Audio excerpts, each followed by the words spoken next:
destructions of the evil one. And Lord, even as we're gathered here, we ask that you protect us from malicious intentions of spirits and even of people. And we pray that the same protection may be upon our loved ones who are not here with us right now. Lord, let your protective mantle be over our heads. Sumisilong po kami sa inyong kapangyarihan, sa inyong awa at sa inyong habag. Mangusap po kayo. Marapatin yung tungtungan ng inyong paa, inyong lingkod. Maitaas namin ang inyong pangalan at kami naman, Panginoon, tumanggap na yung pagpapala. Kayo po ang maging tagapagsalita. Gamitin niyo lang po ang inyong lingkod. Dalangin namin ito, may pasalamat sa pangalan ng Panginoong Jesus. Amen. Ang Panginoon po ay nagturo sa kanyang mga disipulo ng napakamaraming mahalagang bagay. Sa katunayan, kung meron lang tayong kaunting panahon na nalalabi para pag-aralan ng Biblia, napakagandang pag-aralan ng 3 chapters na Matthew 5, 6, and 7. Yung pong tinatawag na Sermon on the Mount. Akala po ng marami ay napakaraming tagapakinig ng Panginoon noon na nagsalita siya sa bundok at napakaraming angaw-angaw na taong nakikinig. Subalit malinaw po ang sinabi sa Scripture, maraming tao ang ginawa ng Panginoon, inipon niya yung kanyang mga disipulo at sa isang sulok ay tinuruan niya. Sa makatuwid, ang primary audience ng Sermon on the Mount were the disciples of the Lord themselves. Hindi mga unbelievers, hindi mga kung sino lang, kundi mga disciples. At dahil dyan, mahalaga po na tisiya sa atin tayong nagsasabing Kristiyano na tayo, meron na tayong maturity, meron na tayong position sometimes in the church. Ano po ba ang sinasabi ng Panginoon tungkol sa pag-aalala? Matthew 5, 1-2, Now when he saw the crowds, he went up on a mountainside and sat down. His disciples came to him, and he began to teach them. Matthew 6, 25-27. Therefore I tell you, do not worry about your life, what you will eat or drink, or about your body, what you will wear. Is that life more important than food, and the body more important than clothes? Look at the birds of the air. They do not sow or reap or store away in barns, and yet your heavenly Father feeds them. Are you not much more valuable than they? Who of you, by worrying, can add a single hour to his life? Mahalaga po mga turo. Gusto nating matandaan, maunawaan at makita ang salita ng Diyos. What is the teaching here? Do not worry about your life. Do not worry about your existence, your survival. Don't worry about the very basics. Huwag daw pong mag-alala. Huwag matakot. Huwag lagi nang magkaroon ng agam-agam tungkol sa ating buhay. Anong kakainin ko? May kakainin pa ba ako? Anong iinumin natin? Nauubos na daw yata ang fresh water supply ng planeta. Paano kaya? Lumipat na sa Canada dahil marami dong mga lakes. O sa Antarctica dahil maraming yelong pwede pang tunawin. Masyadong maraming alalahanin ng mga tao ngayon. Sabi ni Lord, do not worry about what to eat or drink. This is the very core of survival. Because the Lord says, life is more important than food. Life is more important than just survival. Now don't get this wrong. Hindi sinasabi ni Lord na do not think about what to eat, do not think about provision, that do not plan about it. Ang sabi niya, do not worry.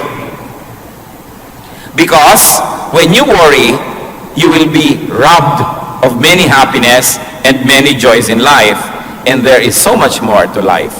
Sinasabi ni Lord, yung buhay, mas marami pang mahalagang bagay kaysa kung anong kakainin. Kumakain lang ang tao para huwag mamatay. Nagdadamit siya para huwag ginawin o para huwag siyang malantad. Pero ang buhay ay lampas pa sa mga anong kakainin at anong isusuot. At ano pa pong sabi niya? Do not worry about your body, what you will wear. So dati basics food. Very basic yung food Although yung iba gusto nilang isama yung clothing sa basic needs. Pero ang totoo, food talaga. Kasi nung si Adan at si Eva ay nilikha, binigyan sila ng pagkain, pero wala naman silang damit. Hindi nila kailangan yun nung wala pa silang malisya. At maganda pa ang klima ng planeta, hindi pa nasisira ang nature, kaya hindi nila kailangan ng protection. But then secondarily, you need clothing. So, iba't ibang level ng need ang sinabi ni Lord dito, the very basic, and then the secondary, or the second most basic. But He says, your body is much more valuable than what it wears, than what you put on it. At ano po ang logic?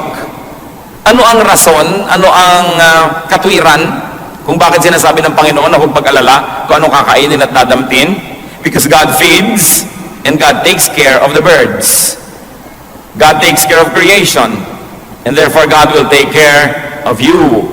God will feed you. Ano po sinasabi dyan? Ang mga ibon nga, pinapakain Nakakita ka naman ng ibon na nagtatanim? Nakakita ka naman ng ibon na nagsasaka?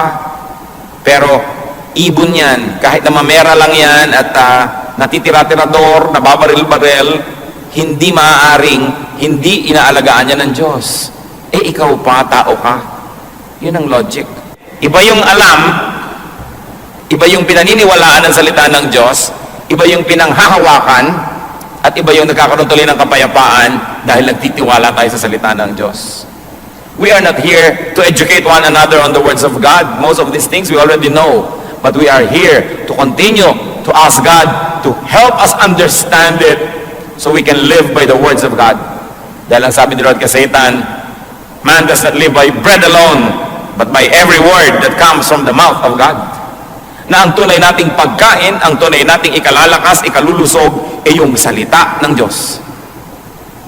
Salita na hindi lang nadidinig, hindi na may memorya, kundi salita na nagkakaroon ng buhay kung ating ipinamumuhay. What else is the logic? One, that God will take care of us. Second, that worrying cannot extend life. Hindi naman nadadagdagan talaga yung haba ng buhay kung mapag-alala tayo, umiiksi pa nga. Hindi naman nadadagdagan ng kasiyahan kung mapag-alala tayo, nababawasan pa nga. Matthew 6:28-30. And why do you worry about clothes? See how the lilies of the field grow. They do not labor or spin. Yet I tell you that not even Solomon in all his splendor was dressed like one of these. If that is how God clothes the grass of the field, which is here today and tomorrow is thrown into the fire, will He not much more clothe you, O you of little faith? Napakalinaw naman. Bakit ka nga nag-aalala tungkol sa isa dadamit? Tingnan nyo ang mga bulaklak. Ang mga damo na namumulaklak sa parang, hindi naman sila naghahabi ng tela, hindi sila nagdidisenyo, nagbuburda, hindi sila nag-paint ng mga tela. Pero tingnan mo kung paano sila damtan ng Diyos. Kahit si Solomon, na pagkarangya-rangya ng mga isinuot, hindi man lamang nadaig ni Solomon ang mga bulaklak na nilikha ng Diyos. At sabi niya, kung yung mga bulaklak lang at damo-damo, buhay na buhay ngayon, pero bukas ay lanta na at susunugin na. Pinag-iisipan pa ng Diyos na damitan ng magandang kulay, magandang disenyo. Ikaw pa ba na mahaba ang buhay? Ikaw pa ba na may panghabang panahon? Ikaw pa ba na nilikha sa wangis ng Diyos? At ikaw pa ba na dahilan kung bakit ang anak ng Diyos ay namatay sa krus ng Kalbaryo? Ikaw pa kaya ang hindi damitan? So, Jesus says, don't worry about these things. Because worrying cannot make one look beautiful. Sa katunayan, nakakapagpapangit pa nga yung pagpapaalala. Kaya nakikita niyo po yung mga lalaking magandang mag-alaga ng kanilang mga may bahay. Aba, magagandang mga may bahay. Para mga sariwang-sariwang ubas. Pero pag ang may bahay ay mukhang pasas, ang sisihin niyo yung asawa. Hindi mo yata inaalagaan ng puri. Hindi mo yata inaalagaan na magtiwala siya at huwag siya mag-alala. Kung wala ka, kaya ayan, nagkanda, tuyot-tuyot na. Pero ang tao pag inaalagaan, gumaganda. Ang napakalakas mo magpapangit pag-aalala. Kaya sabi ng Panginoon, huwag kayong mag-alala. Kaya po kung minsan merong tao, hindi mo naman kilala, sasabihin ba, siguro sister o brother natin yan. Bakit? Kasi mukhang Christian eh. Ano ba itsura ng Christian? Tingnan nyo nga katabi nyo. Ano nga ba itsura ng Kristiyano? Yung bang meron kang hindi maipaliwanag na ningning ng kanyang mata, payapa ang kanyang loob, kahit siguro wala siyang pera, kahit may sakit din siya, pero dahil sa pagtitiwala sa Diyos, kitang-kita mo na matining ang loob. Napakahalaga na nakikita sa ating mukha yun. Subalit ang pag-aalala, inaagaw yan sa atin. It is God who gives beauty. It is not what we wear. Although it helps. Pero hindi kayang takpan ng damit o make-up ng isang malungkot na puso. Hindi kayang ikubli ng kahit anong maskara ang mapait na kalooban ng isang tao. Kaya ang mahalaga, magtiwala sa Diyos, lumapit sa Diyos. At ano pa po ang sinasabi ng Panginoon diyan? That God will take care of you, that God will feed you, and that God will in fact clothe you. That God will make you presentable, beautiful, handsome, and that worrying accomplishes nothing. Matthew 6:31 to 32. So do not worry, saying, what shall we eat? Or what shall we drink? Or what shall we wear? For pagans, nasa na? For pagans run after all these things, and your heavenly Father knows that you need them. Sabi niya, huwag kayong mag-alala sa mga bagay na yan. Because worrying is for godless people. Sabi niya, this is for pagans. Ang pag-alala, hindi bagay sa mga anak ng Diyos. Bagay lang ito sa mga pagano na hindi nakakakilala sa totoong Diyos. Bagay lang ito sa mga tao na tumatawag sa mga Diyos-Diyosan. Bagay lang ito sa mga tao na hindi kilala ang kanilang Diyos. Pero sabi, kung anak kayo ng Diyos, hindi bagay sa inyo ang mag-alala. Parang wala naman kayo Diyos. Parang wala tayong Ama sa langit. Parang wala tayong tagapagligtas. Parang walang banal na espiritu na umaalo sa ating mga lumbay, na sumasama sa ating mga pag-iisa. Kaya ang anak ng Diyos ay talagang hindi nag-iisa kahit kailanman, sapagkat ang Diyos ay tumatahanan sa ating puso, hindi lang doon sa templo sa Israel, hindi lang sa mga templong gawa ng kamay, kundi sa puso ng mananampalataya. Kaya sabi, bakit ka mag-aalala? Nakita niyo po ang pinakamalaking redemption plan, ang pinakamalaking rescue plan in all human history, in all cosmic history, that God became a man to save us from sin. Ideya ba natin yon? Tayo ba ang nagsabi sa Diyos na, Diyos, magkatawang tao naman kayo, akuin niyo lahat ng aking mga kasalanan, akuin niyo lahat ng aking mga kakulangan, at yung lahat ng kaparusahang dapat kong tanggapin, pakitanggap niyo nga, at pagkatapos sa matanggap niyo yon, pakibigay niyo sa akin na inyong kabanalan, para kami ang maging banal, at kayong maparusahan, para kami maligtas, bayaran niyo nga lahat ng utang namin. Ideya ba natin yan? Hindi. Yan po ay pakana ng Diyos, ideya ng Diyos. At kung ang Diyos ay nag-isip na siya ay magkakatawang tao para bayaran ang ating mga kasalanan, kailangan pa ba natin siyang himukin na maging mabuti? Kailangan pa ba natin siyang himukin na magbigay ng pagkain, magbigay ng mga kailangan natin? Eh kung ang kanyang buhay ay ibinigay na niya sa atin. Kaya napakasimpleng bagay ito. Hindi na natin na hinahangad na magkaroon pa tayo ng napaka-sophisticated na pag-aaral ngayon. Balikan lang natin kung ano yung simple, unawain ito, namnamin natin pamuhay, at napakalaki ng bigat na mawawala na ating mga dala-dala araw-araw, mga alalahanin, mga pag-iisip. What are the steps to freedom from worry? Salamat na lamang at hindi lang sinabi ng Panginoon na huwag kayo mag-alala, tapos tinigilan na niya. Itinuro niya kung paano masusunod ang kanyang utos na huwag mag-alala. Sapagkat utos din ang ibinigay niya. Matthew 6:33 to 34. But seek first His kingdom and His righteousness, and all these things will be given to you as well. Hindi naman pala niya binabaliwala yung damit. Baka magdatingan kayo next week, walang suot. Hindi naman niya binabaliwala yung kumain tayo ng masarap at magplano ng mga kakainin. Ang sinasabi niya, hindi ka nabubuhay para mag-alala tungkol sa mga bagay na yan. Problema ko yan eh. Ako ang Diyos, ako ang Creator, ako ang Provider. Ang problemahin mo, eto. Unahin mo ang kaharian ng Diyos at ang kanyang katwiran. Yan ang atupagin mo sa buhay. At pag inatupag mo yan, sabi niya, lahat itong inaalala mo, idadagdag ko lang yan sa iyo. Dagdag lang yan eh. Hindi yan ang mahalaga. Icing lang yan. Hindi yan ang tunay. Sabi niya, bakit mo inaalala ang pagkain? Ba't inaalala mong iinumin? Kaya mo ba mag-create ng pagkain?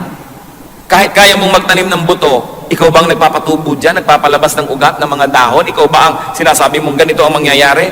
Bakit ang mga buto, pare-parehong lupa ang tinamnan? Dadagdag niya sa'yo. Verse 34, therefore, kaya merong therefore eh, do not worry about tomorrow, for tomorrow will worry about itself.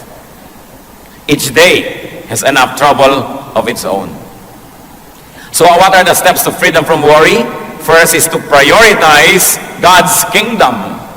Unahin ang kanyang kaharian. At yung kaharian niya, hindi lang yung bababa mula sa langit, hindi lang yung pagdating ng panahon, yung nasa puso na natin, that we have to expand God's kingdom in our hearts and in the world. Ang kaligtasan natin at kaligtasan ng iba, ang kanyang katuwiran, ang kanyang righteousness, unahin natin na maging mabuti, mabait, makadiyos, malinis. Yun ang unahin natin. Kasi yung iba, inuuna nila na magkapera, magkaroon ng isusuot, magkaroon ng kakainin, kaya ang kaluluwa ibinebenta kay Satanas. Di bali na magkasala ako, mandadaya ako, magnanakaw ako kasi kailangan kong kumain, kasi kailangan ko magkadamit, kasi kailangan ko ng pambayad sa kuryente, sa tubig, tuition fee ng mga bata, etc. etc. May sakit ang nanay ko, sa mga agaw ako ng cellphone, ng may cellphone. Sabi ni Lord, lahat ng bagay na kailangan nyo, kaya kong ibigay. Ang gawin nyo, pumwesto kayo doon sa lugar na dadaanan ng pagpapala ko. At yung lugar na yon, yung lugar ng kabanalan, lugar ng pagiging makadiyos. At pag doon ka lumagay, ang Diyos ang may problema kung paano kanya bibigyan ng iyong kailangan. Yung iba sa paghahanap nila ng kanilang mga kailangan sa buhay, lalong lumalayo sa Diyos. Kaya lalong nagkakalubog-lubog, lalong nagkakawindang-windang ang buhay, at lalong napapahamak. Sabi ni Lord, gusto nyo ng mga kailangan nyo sa buhay? Akong nakakapagbigay niyan.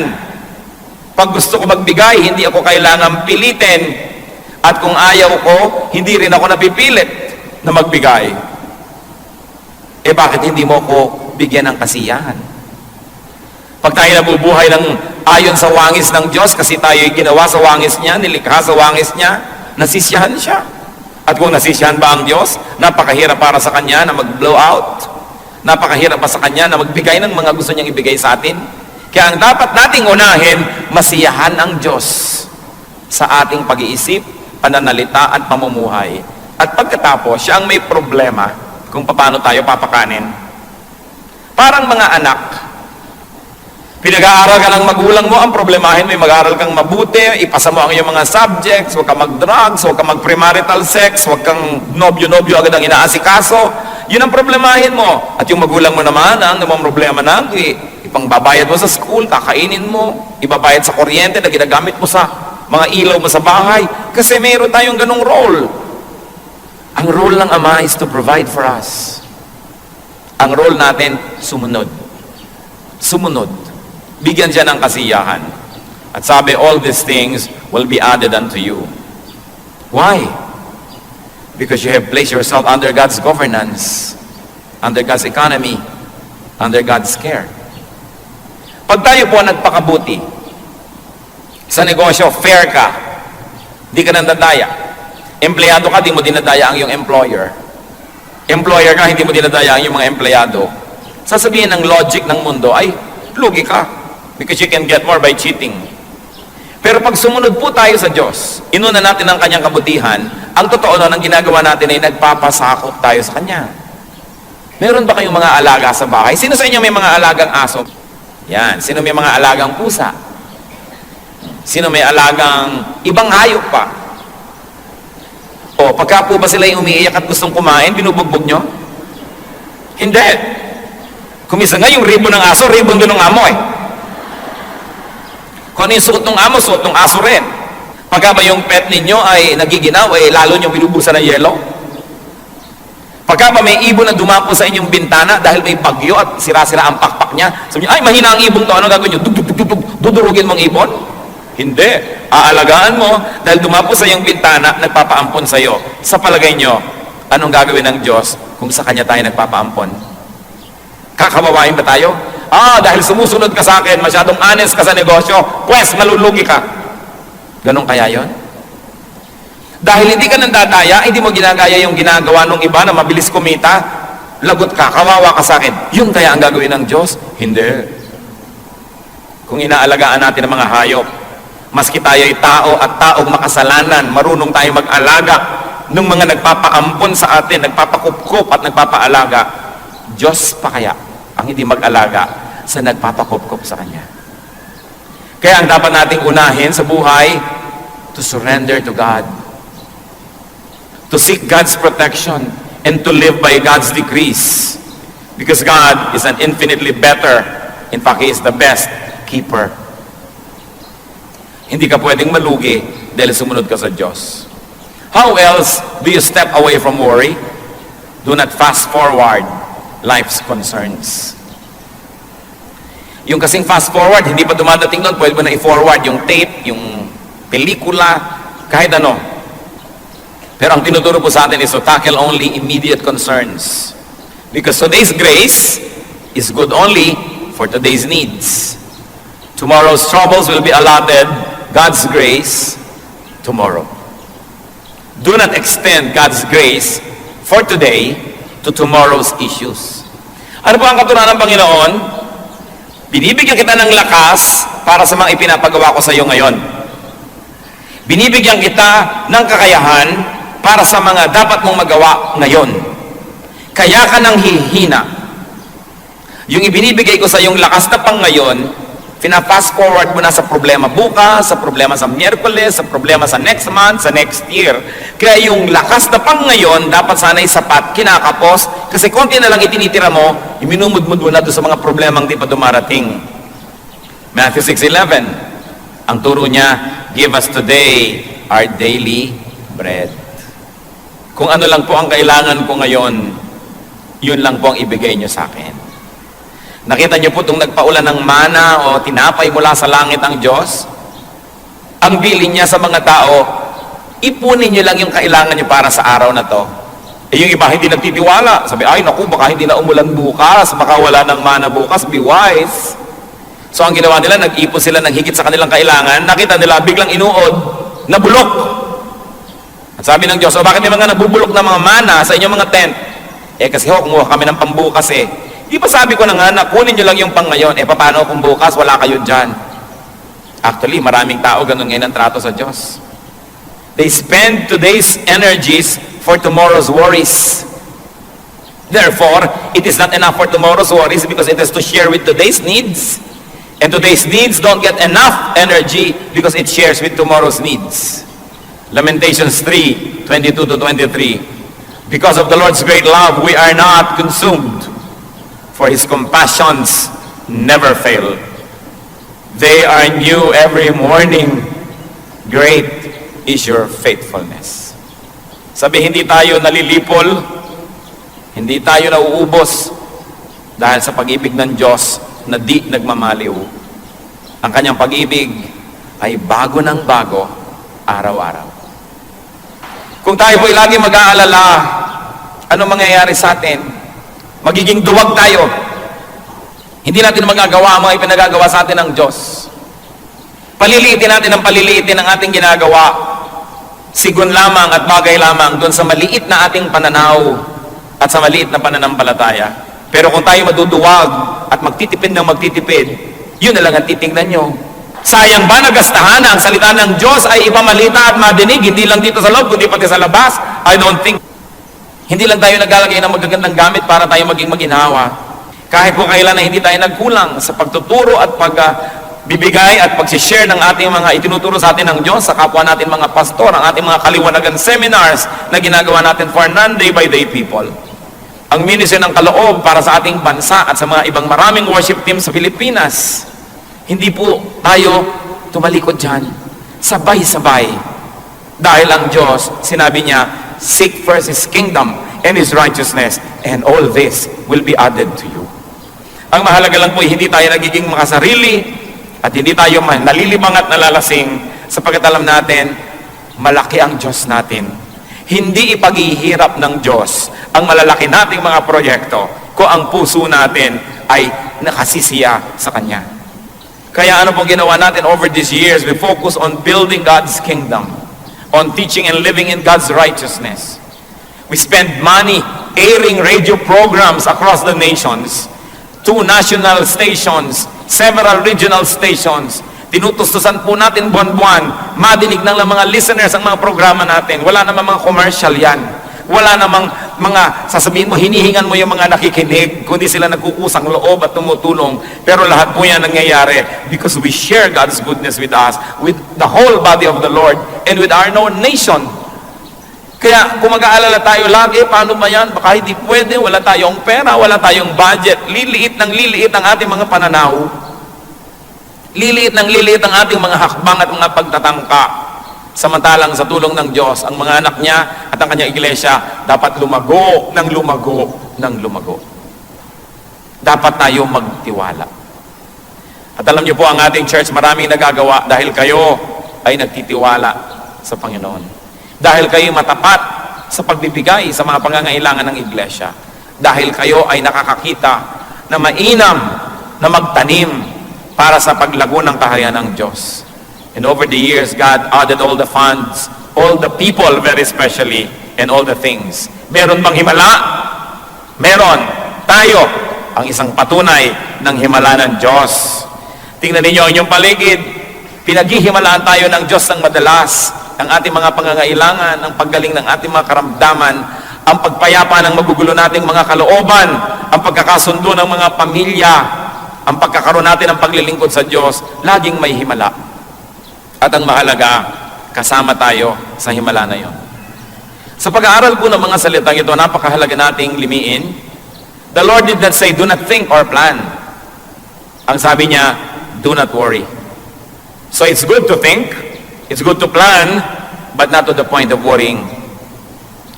Plan, but do not worry, especially about results.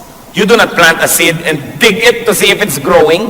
Just keep planting and trust the God of harvests who will make it grow. James 4:13-15. Now listen, you who say, today or tomorrow we will go to this city or that city. Spend a year there, carry on business, and make money. Why? You do not even know what will happen tomorrow. What is your life? You are a mist that appears for a little while and then vanishes. Instead, you ought to say, if it is the Lord's will, we will live and do this or that. Huwag daw po tayo maging pangahas at mayabang na sabihin, itong plano natin bukas, itong plano natin next week, itong plano natin next year. Sabi niya, hindi nyo alam kung bukas ay buhay pa kayo. Isa lang kayong asap, isa lang kayong usok, isa lang kayong vapor. Nandyan ngayon, subalit mamaya ay wala na. Marapat daw sabihin, kung loloobin ng Diyos at buhay pa tayo.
At kinakasihan ang kanyang pagpapala, itong gagawin natin sa susunod na araw, sa susunod na linggo, sa susunod na buwan.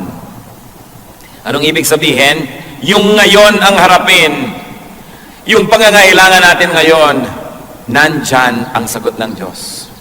Maraming mga tao are on maintenance medication. Kaya lalo na lumalala, iniisip, saan kaya kukuha ng pambili ng gamot next month, next year? Kinukwenta yung buong halaga ng gamot ay inumin niya 1 taon, kaya tuloy siya ay parang halos igupo ng kanyang mga numbers. Pero kung ngayon, binibigyan ka ng Panginoon ng gamot mo para ngayon, magpasalamat ka, magpakabuti ka, gawin mong tapat, at bukas, nandun uli ang Diyos. Huwag mag-alala. Bagamat mabuti magplano, mabuti na nag-iisip, subalit matapos mong isipan at planuhin, ipasa Diyos, at huwag alalahanin. Gawin lang ang pinakakayang gawin, do what is best, and leave the rest up to God. Dapat din naman kasi may plano. Sabi sa Luke 14:28, suppose one of you wants to build a tower. Will he not first sit down and estimate the cost to see if he has enough money to complete it? So God is not against planning. But God says, don't worry. Life is more important than food. Life is more important than livelihood. Marami pong tao may hanap buhay. Dapat naman. Pero yan ay paghahanap lang ng ikakabuhay. Huwag mabuhay para maghanap. Huwag mabuhay lang para maghanap buhay. Dapat naghahanap buhay tayo para tayo may kainin, para may isuot. At kung may lakas na ang ating katawan, may damit ng ating katawan, naghahanap na tayo ng magagawa para sa kaharian ng Diyos. Kasi tayo nabubuhay para palawakin ang kaharian ng Diyos. Hindi tayo nabubuhay para maghanap buhay. Naghahanap buhay tayo para tayo may kitain at para tayo may maitulong sa gawain ng Panginoon. Pero hindi tayo nabubuhay para lang maghanap buhay. The Christian's life must revolve around God, around God's kingdom and God's righteousness. Therefore, the Christian's life must revolve around the church. Why? Because Colossians 1:18 says, Christ is the head of his body, the church. If the body of Christ is the church, then the church is the highest institution. The church is the most important institution. Therefore, our lives must be dedicated to the works, to the needs, and to the expansion of the church. If you believe that Christ is the head of the church and that He loves the church. Ang pagiging Kristiyano po hindi lang panglinggo. Kailangan umiinog ang buhay natin sa church ng Panginoon. Sandali lang tayo sa mundo, nakikiraan lang tayo rito. Ang tunay nating sasapitin ay ang presensya ng Panginoon. At marapat lang na pag humarap tayo sa Kanya, meron tayong maisulit at maialay sa Kanyang paanan ang ating mga paglilingkod, ang mga nagawa natin. Bunsod na rin at tulong na rin ang mga ibinigay niya sa atin. Maghanap buhay para may kainin at damitin at para makapaghandog sa Diyos. Subalit kung hanap buhay lang ang ginagawa natin at wala nang iba, hindi tayo nilikha ng Diyos para maghanap buhay. Nilikha niya tayo, anong sabi sa Bible? To do the good works that He has prepared in advance for us to do. Bawat isang tao may itinakda ang Panginoon. Ito ang mga dapat mangyari sa kanyang lifetime. Ito ang mga dapat niyang matupad. Ito ang dapat na makamit. Kaya tingnan po natin anong kalooban ng Diyos para sa atin. Kaya habang tayo naghahanap buhay, nag-aaral, meron tayong mga pamilyang inaalagaan, meron tayong mga hobbies, meron tayong mga pinagkakaabalahan, we must be free enough to serve. And we must be free enough to have a ministry. Because we were created by God for good works, which He prepared in advance for us to do. Failure means only this, being unable to accomplish the works that God has willed that will be done in our lifetime. Mahalaga po na magtagumpay tayo sa larangan na yan. And yet, through all this, be free from worry. Many people cannot serve God because they worry too much. They worry, hindi ko yata kayang gawin, wala yata akong kayanan, wala na yata akong oras, hindi ko na yata kayang gawin. Gawin ninyo at sa kanyo mapapatunayan. Sabi ni Lord, do this. And all the things you think about will be added unto you. Revelations 22 verse 12 is clear. Ang sabi ng Panginoon sa kanyang pagharap sa mga taong humarap sa kanya sa huling paghuhukom, I will give to everyone according to what he has done. Hindi sinabing, I will give to everyone according to what he has believed. Sabi, I will give to everyone according to what he has done. That's why we have to deal with worry so we can do more. The body is more important than clothes. So devote more resources to what enters the body. Halimbawa, food, medication, than to what is draped on it. Kung atin pong nanamnamin na sinasabi ng verse, mas mahalaga daw po yung katawan kesa sa dinadamit nito. Gaano kalaki sa inyong budget ang napupunta sa damit at gaano kalaki ang napupunta sa mga vitamins, sa mga good natural foods, sa pag-aalaga ng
na naninilaw na pala, hindi inaasikaso dahil hindi kita.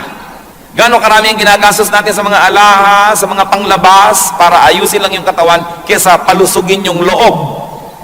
The Christian should value the body more than the clothing that is draped on it.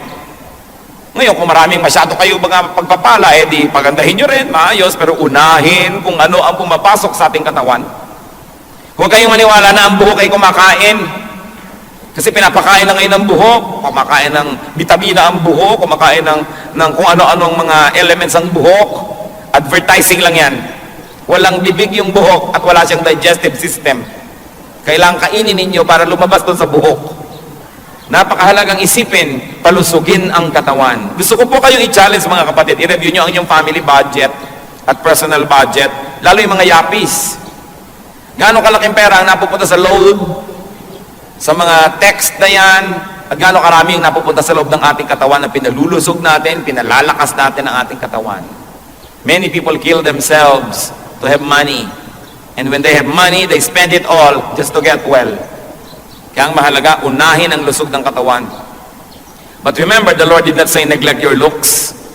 He just said, do not worry about appearances more than you worry about righteousness or what's inside.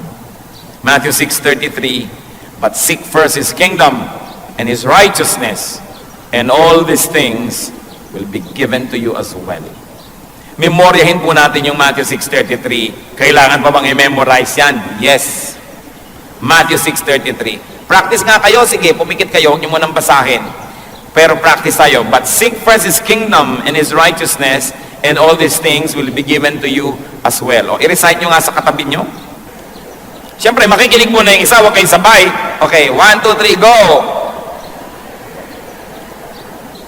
O, yung kabila naman, yung isa, 1, 2, 3, go! But seek first, tayong sabay-sabay, but seek first His kingdom and His righteousness, and all these things will be given to you as well. Do not worry. Seek God's kingdom and righteousness. And remember who you are. Who are you? You are God's child. So you pray to your Father who listens, and take care of seeking God's kingdom and righteousness, and God will take care of everything else. Salamat, Panginoon, sa inyong mga paalala.